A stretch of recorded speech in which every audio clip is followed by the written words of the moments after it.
मेरा नाम रतन। मैं आज आपके लिए लेकर आया हूँ क्वाड्रेटिक इक्वेशन।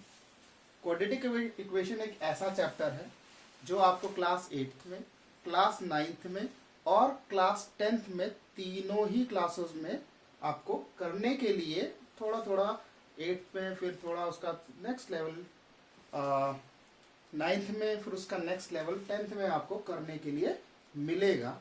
ठीक है, तो क्वाड्रेटिक इक्वेशन पहले होती क्या हम उस पर समझते हैं। ठीक है, तो हमारे कोई भी इक्वेशन जिसकी हाईएस्ट पावर 2 होती है वो क्वाड्रेटिक इक्वेशन कहलाती है। फॉर एग्जांपल अगर मैं लेता हूं एक क्वेश्चन लेता हूं 2x², सिर्फ मैंने 2x² लिख दिया, ये भी एक क्वाड्रेटिक इक्वेशन है। अगर मैं लिखता हूं 2x² + 3x, ये भी एक क्वाड्रेटिक इक्वेशन है। अगर मैं लिखता हूं 2x² + 3x + -2, ये भी एक क्वाड्रेटिक इक्वेशन है। ठीक है, तो ये क्वाड्रेटिक इक्वेशन नॉर्मली आपको 8th class, 9th class, 10th class में अलग अलग लेवल पे मिलेगी। ये जो हमने छोटा सा लेवल लिया, एक हमारा 8th क्लास का लेवल है। ठीक है, इस क्वेश्चन को अगर हम सॉल्व करेंगे तो इसको फैक्टराइज करके इसके हम फैक्टर्स बनाएंगे, और फैक्टर्स बनाने के बाद हम इसमें x की वैल्यूज निकालते हैं। x की वैल्यूज निकालेंगे, क्वेश्चन जो मिलेगा इसके इक्वल में 0 रहेगा। ठीक है, और ये जो x² का कोफिशिएंट होता है उसको बोलते हैं a, जो सिंगल वेरिएबल का कोफिशिएंट होता है वो होता है b, और जो बिना किसी वेरिएबल के होता है वो होता है c। ये हो गया c। ठीक है, तो इस तरीके से a b c हम आइडेंटिफाई इसमें कर सकते हैं। a b c आइडेंटिफाई क्यों करना है, लेटर ऑन हम समझेंगे कि इसकी जरूरत क्यों पड़ती है। ठीक है, पर अभी के लिए हम समझ लेते हैं जो x² का कोफिशिएंट है वो a है, जो सिंगल x का कोफिशिएंट है वो b है, और जिसमें कोई वेरिएबल नहीं है यानी x या y z कोई भी ऐसा वेरिएबल नहीं है वो है c। ठीक है, इसकी जरूरत क्या पड़ेगी, we will understand later in the part of the video. अब इसमें आगे समझते हैं कि इसमें हम x की वैल्यूज निकालते हैं। उसके 3 मेथड नॉर्मली हम करते हैं। उसमें पहला मेथड जो सबसे ज्यादा पॉपुलर मेथड है और सबसे ज्यादा हम यूज करते हैं वो है स्प्लिटिंग मिडिल टर्म।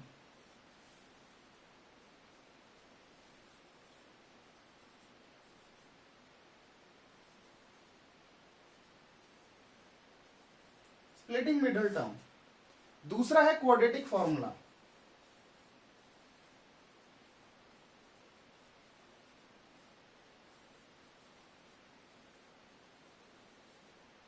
और तीसरा है कंप्लीटिंग स्क्वायर।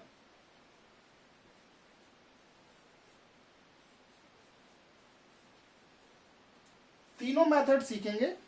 वैसे कंप्लीटिंग स्क्वायर मेथड आपके 10th क्लास के सिलेबस से हट चुका है, वो नहीं आ रहा है, बट स्टिल हमें आना चाहिए। जो बच्चे 11th क्लास या 12th क्लास में या आगे मैथ्स पढ़ना चाहते हैं, ये मेथड उनको आना चाहिए, हेल्प करता है हमें कुछ क्वेश्चंस में। ओके, तो ये हमारा क्वेश्चन है।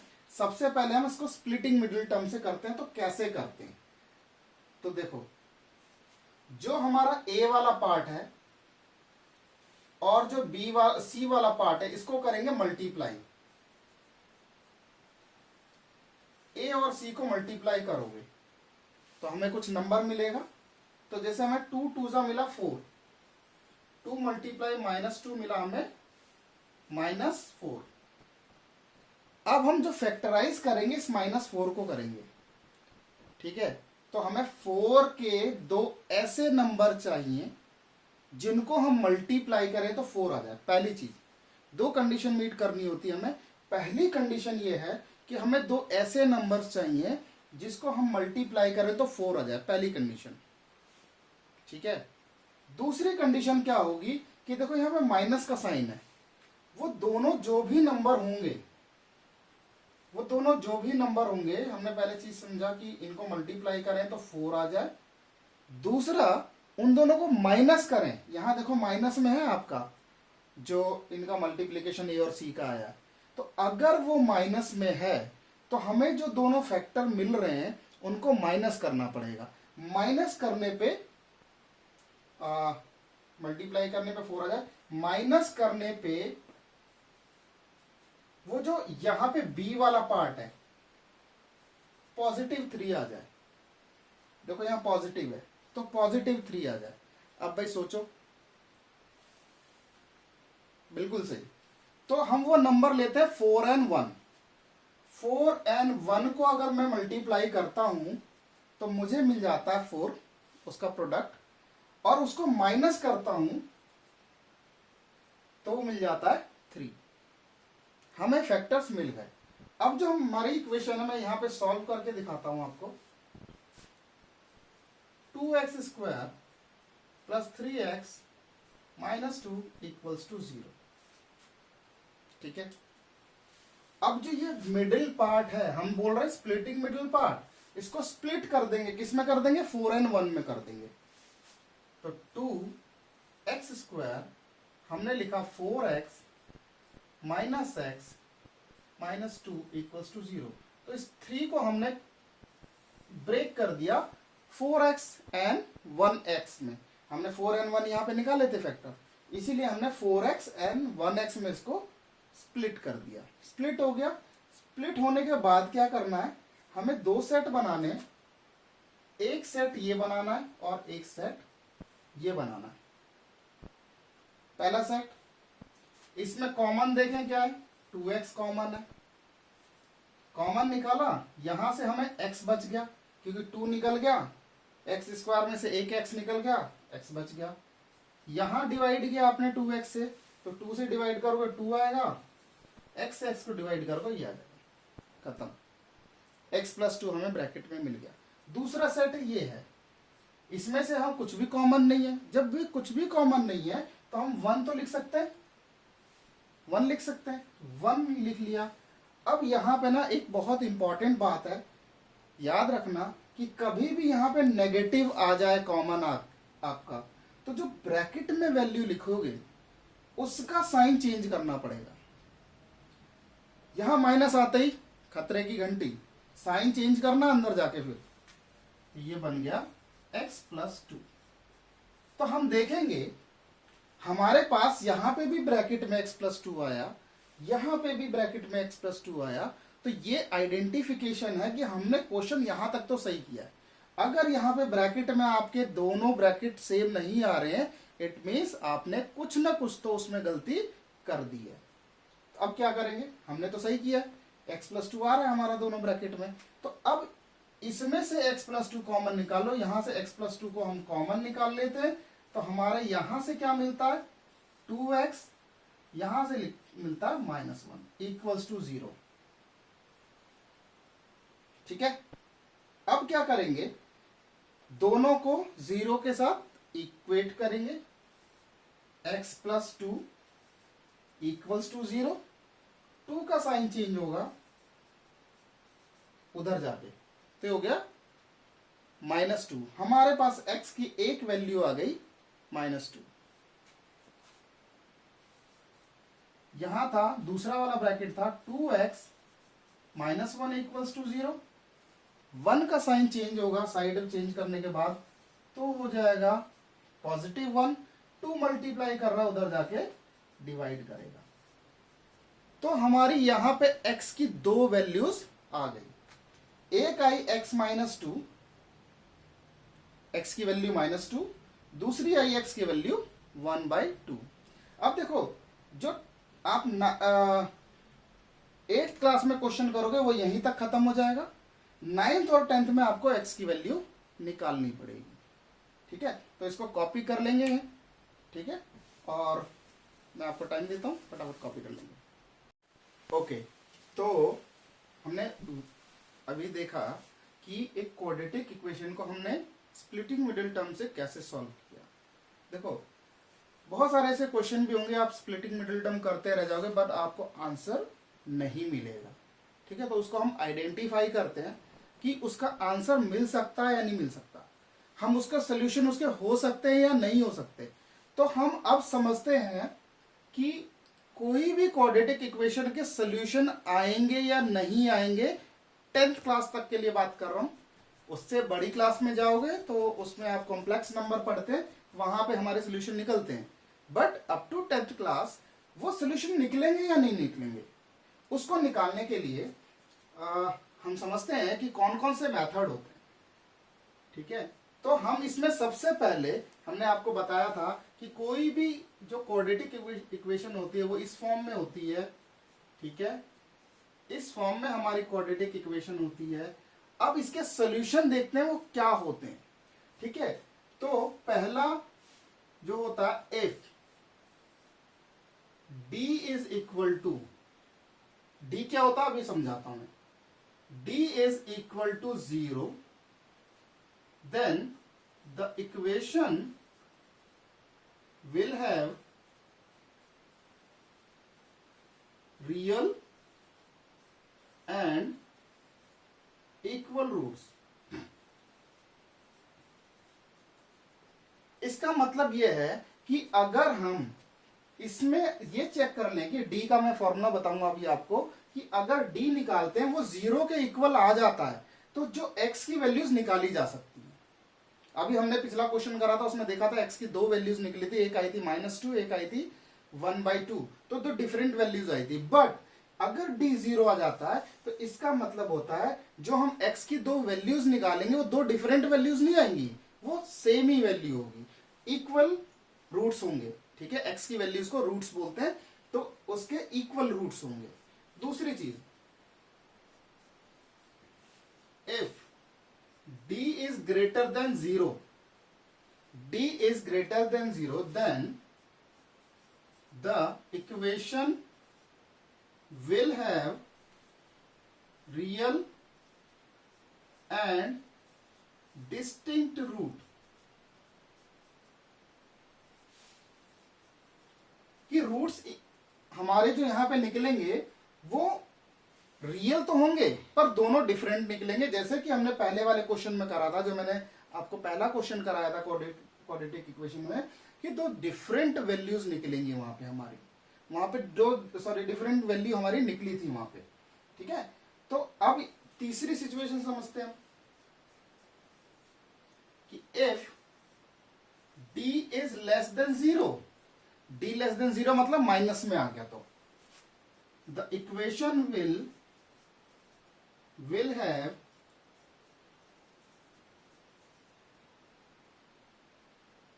no real roots। इक्वेशन के कोई रियल रूट्स नहीं होंगे, और ये वो सिचुएशन होती है जहां पे हम क्वेश्चन को वहीं स्टॉप कर देते हैं, क्योंकि अप टू 10th क्लास अगर आप उसको सॉल्व करने की कोशिश करोगे तो you will not have any solution for that, वो निकलेगा ही नहीं। आप चाहे कंप्लीटिंग स्क्वायर लगाओ, स्प्लिटिंग मिडिल टर्म लगाओ, क्वाड्रेटिक फॉर्मूला लगाओ, आपका उसका सॉल्यूशन निकलेगा ही नहीं अगर ये सिचुएशन आ जाती है तो। ठीक है, बाकी इन दोनों सिचुएशन में हमें सॉल्व करना है क्वेश्चन को, और सॉल्व करने के बाद हमें x की वैल्यूज निकल जाएंगी। ठीक है, यहां पे हमारी दोनों वैल्यूज x की दोनों सेम आएगी, यहां पे x की वैल्यूज निकलेगी बट दोनों डिफरेंट वैल्यूज निकलेगी, like we did in the first question. Okay, अब d क्या होता है? d is the discriminant. वो निकालते कैसे हैं? तो d का फॉर्मूला लिख लो हम। फॉर्मूला बनता है d का, d is equal to B square minus 4ac, ये फॉर्मूला है। अब b और a और c कहां से मिलेगा भाई हमें? इक्वेशन से। ठीक है, मैंने फर्स्ट वीडियो में आपको बताया था कि a b c क्या होता है? x स्क्वायर का कोफिशिएंट a, सिंगल x का कोफिशिएंट b, एंड जो कोई भी वेरिएबल जिसके साथ नहीं है, जिस नंबर के साथ कोई भी वेरिएबल नहीं है, वो c। ठीक है, अब ये रहा हमारे सामने क्वेश्चन। ठीक है, थोड़ा सा लेवल अप किया क्वेश्चन का, मुश्किल नहीं है, लेवल थोड़ा सा अप है। ठीक है, तो यहां पे हम देखते हैं ए बी सी क्या है। ठीक है, मैं डिटेल में कराऊंगा क्वेश्चन आपको, आप चाहो तो उसका शॉर्टकट मार सकते हो। ठीक है, आगे हम शॉर्टकट में भी करेंगे क्वेश्चन। ठीक है, तो यहाँ पे ए क्या है? 9, बी क्या है? -3 एंड सी क्या है? -2। ध्यान रखना आपको साइन के साथ नंबर को पिक करना है, ठीक है। ये नहीं कि यहाँ पे हमने b को 3 ले लिया, 3 नहीं है, -3 है। और ये गलतियां करते हैं, मैंने देखा स्टूडेंट से गलतियां करते हैं और वो गलतियां करके हमारा आंसर सही नहीं आता, फिर वहां परेशान होते हैं, ठीक है। तो ये ध्यान रखना। तो अब यहाँ पे सबसे पहले डी निकाल लेते हैं। डी क्यों निकालते हैं कि भाई ऐसा तो नहीं है ये ऐसा ये वाला सिनेरियो है जहाँ पे डी लेस देन 0 और हम उसको सॉल्व किए जा रहे हैं, वो आंसर ही नहीं आ रहा उसका, तो पहले डी निकाल लेते हैं। आदत होनी चाहिए फॉर्मूला हर बार लिखना है, D square D equal to B square minus 4ac। What is the value of b? -3, ठीक है जी। -4 into a is 9 and what is c? c is -2। 3 का स्क्वायर 9, ये माइनस माइनस हो जाएगा प्लस, ठीक है। 9 2 18 72 और ये हो गया 81। तो D तो आ गया पॉजिटिव 81, यानी कौन सा सिनेरियो हुआ? ये हुआ हमारा सेकंड वाला scenario. D is more than 0, D is more than 0, it means कि we will be getting two different roots for this equation, okay, two different values for x, okay। ठीक है भाई, सॉल्व करते हैं। तो हमारे पास क्वेश्चन है 9x square minus 3x minus 2 is equal to 0, ठीक है। हमने क्वाड्रेटिक वाला फॉर्मूला यूज किया है, बट अभी हम क्वाड्रेटिक वाले से सॉल्व नहीं कर रहे हैं इस क्वेश्चन को, अभी हम स्प्लिटिंग मिडिल टर्म से ही करेंगे, ठीक है। अभी हम लेटर पार्ट में क्वाड्रेटिक फॉर्मूला और कंप्लीटिंग स्क्वायर मेथड सीखेंगे। अब यहाँ पे 9 इंटू 2 मैंने आपको बताया था a और c को मल्टीप्लाई करते हैं तो हमें मिलता है 18 माइनस 18। 9 इंटू 2 निकलता -18, इसको ध्यान रखना, ठीक है। तो अब हमें दो नंबर चाहिए जिनको मल्टीप्लाई करें, तो भाई 18 आ जाए। यहां पे माइनस का साइन है तो अब बॉक्सेस में माइनस का साइन रख देंगे, और उन दोनों को माइनस करें तो यहां का जो मिडिल पार्ट है -3 आ जाए, b, ठीक है। सोचते हैं, टेक योर टाइम, ग्रेट, ठीक है। तो the numbers we got, the factors we got 6 and 3। 6 और 3 को मल्टीप्लाई करोगे 18 आएगा, और 6 और 3 को माइनस करोगे तो -3 लेना था, यहां 3 रखेंगे, यहां 6 रखेंगे, ठीक है, ताकि माइनस में आ जाए हमारा, माइनस में 9x स्क्वायर माइनस, ये पॉजिटिव है, plus 3x minus 6x minus 2 equals to 0। इस इक्वेशन को मैंने ऐसे स्प्लिट कर दिया, इस -3x को मैंने यहां स्प्लिट कर दिया। देखो कई बार क्या गलती होती है, ठीक है, बहुत से बच्चे ये गलती करते हैं कि यहाँ पे पॉजिटिव रख दिया, यहाँ नेगेटिव रख दिया। अगर यहाँ पॉजिटिव रखोगे, यहाँ नेगेटिव रखेंगे, तो हमारा स्प्लिट करके क्या मतलब, इसको अगर सॉल्व करोगे तो आएगा पॉजिटिव 3x, बट यहाँ पे हमें -3x चाहिए। तो ये ध्यान रखना कि ये जो साइन कन्वेंशन वो आपकी सही होनी चाहिए, ताकि जिसको स्प्लिट कर रहे हो वो वही वैल्यू निकल के आए उसको सॉल्व करने पे, ठीक है जी। अब यहाँ पे हम कॉमन लेते हैं, तो यहाँ पे हमने लिया 3x को कॉमन, तो ये बचा 3x, यहाँ पे +1, यहाँ पे क्या कॉमन है, यहाँ पे 2 कॉमन है, -2 कॉमन है। मैंने आपको पहली ही वीडियो में बताया था कि जैसे ही -2 कॉमन लेते हैं, माइनस में कॉमन आता है, अंदर का साइन चेंज कर देना है, 3x + 2। अब आप देखोगे दोनों ब्रैकेट में हमारे पास सेम वैल्यूज हैं, अब इनको कॉमन निकाल लेते हैं, 3x + 1, और यहाँ से 3x बचा, यहाँ से -2 बचा, इक्वल्स टू 0। अब इसको 0 से इक्वेट करेंगे, एक बार इसको एक बार इसको, 3x + 1 इक्वल टू 0, 1 उधर जाएगा, नेगेटिव हो जाएगा, और 3 उसके डिनोमिनेटर में आ जाएगा, यानी -1/3, ठीक है। ऐसे ही है 3x माइनस 2 इक्वल्स टू 0, -2 उधर जाएगा पॉजिटिव हो जाएगा, 3 उसके डिनोमिनेटर में आ जाएगा। ठीक है, आई होप आपको ये समझ में आया होगा। सबसे पहले मैंने डी निकाला था क्योंकि 10th क्लास में आपको एक एक्सरसाइज में पूछा गया है कि पहले आप इसको डिटरमाइन करो कि उसके रियल रूट्स हैं भी या नहीं है। ठीक है, नेचर ऑफ रूट आपसे पूछा, नेचर ऑफ रूट का मतलब आप बताओ उसके रियल रूट्स हैं, ठीक है, equal root, real and equal roots हैं, या रियल एंड डिस्टिंक्ट रूट्स हैं, या नो रियल रूट्स हैं। तीनों में से कौन सी सिचुएशन है? अगर रियल रूट्स हैं, ठीक है, रियल रूट्स इन दोनों ही सिचुएशन में, तो आप उसे सॉल्व करके रूट्स निकालिए, यानी एक्स की वैल्यूज निकालिए। ये हमारे को क्वेश्चन आपको 10th में मिलेगा। चलो भाई अगला क्वेश्चन शुरू करते हैं। ठीक है, अगला क्वेश्चन मैं डायरेक्ट इसको सॉल्व करके दे रहा हूं, आपको दे रहा हूं ये कि डी निकाल के दो। ठीक है, मैं सीधे सॉल्व कर देता हूं। 48 एंड 1 को अगर मल्टीप्लाई करोगे, यहां माइनस में है, -48 हो गया।